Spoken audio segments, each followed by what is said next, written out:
also the coach is saying next month is times 10. Know that.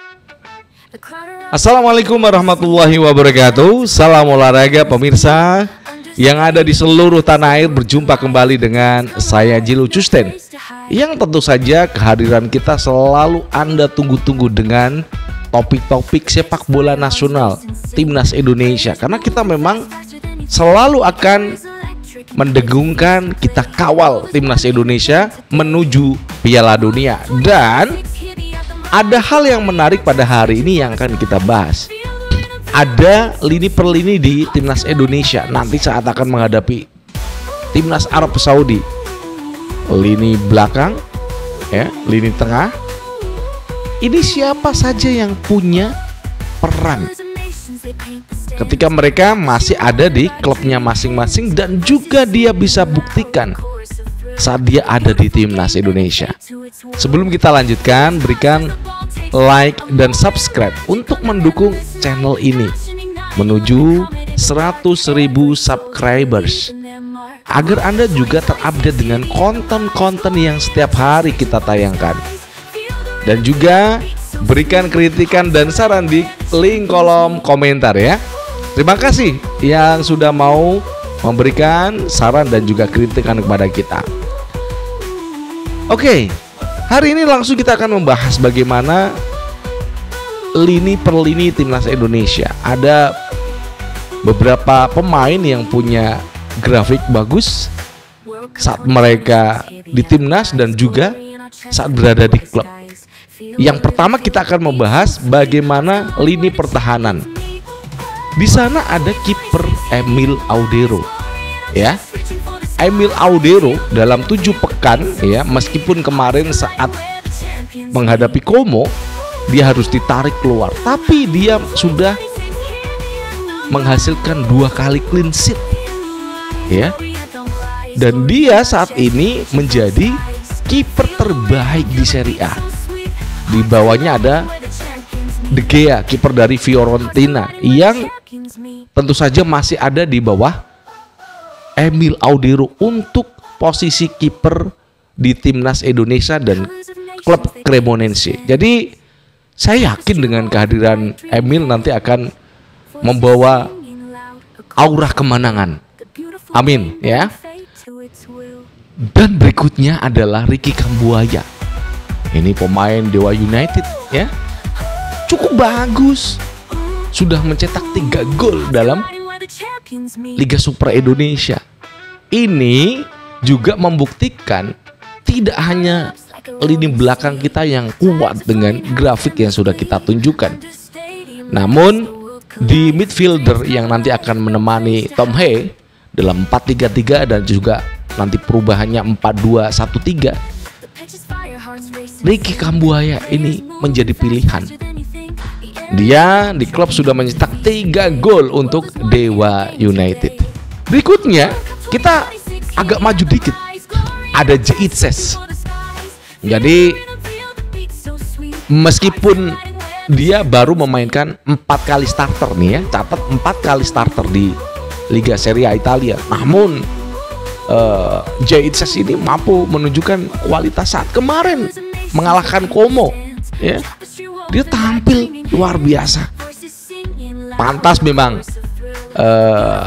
dia memimpin Timnas Indonesia menjadi kapten. Ini kan nggak ringan, ya, berat untuk menjadi kapten Timnas Indonesia, karena semuanya adalah pemain-pemain bintang, baik itu di kiper, back, pemain tengah, dan juga pemain depan kita itu semuanya pemain bintang. Kenapa saya menunjuk Jeitses? Karena dia kemarin saat bermain untuk Sassuolo menghadapi Udinese ini, waduh, keren nih anak, ya. Dan itu selalu ditunjukkan stabil, konsisten saat dia bermain untuk Timnas Indonesia. Ini lini pertahanan. Kemudian masih di pertahanan ini, ya, ini memang agak mengejutkan dengan seorang bek kiri. Kita tidak membahas Calvin Verdong ataupun Dean James. Ternyata ada nama yang mencuri perhatian kita. Siapa dia? Shane Patinama. Ini anak bagus ini, ya. juga 4 kali starter selama dia bermain untuk Buriram City, sudah menghasilkan 2 assist kepada pencetak gol di Buriram City. Ini kan tentu saja persaingan di sektor back kiri itu semakin ketat. Dean James, ada Shane Patinama, kemudian ada juga Kelvin Verdong. Ini berebut nih siapa yang nanti tepat menempati back kiri timnas Indonesia. Kita masih ada juga di back kanan. Siapa? Yaakob Sayuri. Kita berikan tepuk tangan untuk pemain lokal kita. Yaakob Sayuri ini keren. Sudah mencetak 2 gol dan 1 assist di Liga Domestik, Liga Super Indonesia. Saat dia bermain untuk Malut United dan juga timnas Indonesia, penampilannya sama kerennya Yaakob Sayuri. Dan apakah nanti akan dimainkan oleh Patrick Kluivert? Saya yakin kok iya. Ya, di kanan ada Yaakob Sayuri, di back tengah nanti ada J.I.S. dan juga Kevin Dix. Kemudian di kiri nanti diperebutkan. Tapi saya akan menjamin Kelvin Verdong masih akan menempati back kiri. Kalau enggak, dia akan ditarik ke tengah. Shane Patinama mengisi back kiri. Wes, mantap ini ya. Jadi itulah sosok-sosok penting di timnas Indonesia, karena bagaimanapun penampilan mereka di klub ya itu yang kita soroti, bukan saat mereka bermain timnas, tidak. Karena liga yang sudah berjalan ini bisa kita amati grafiknya pemain ya, kemudian apa yang dia bisa raih, golkah, asistkah, itu yang selalu akan kita catat dan hari ini kita sampaikan kepada Anda semuanya. Ada Emil Audero di belakang. Ini data ya. Kemudian J.I.S. Kemudian ada juga Shane Patinama. Dan yang terakhir Yaakob Sayuri.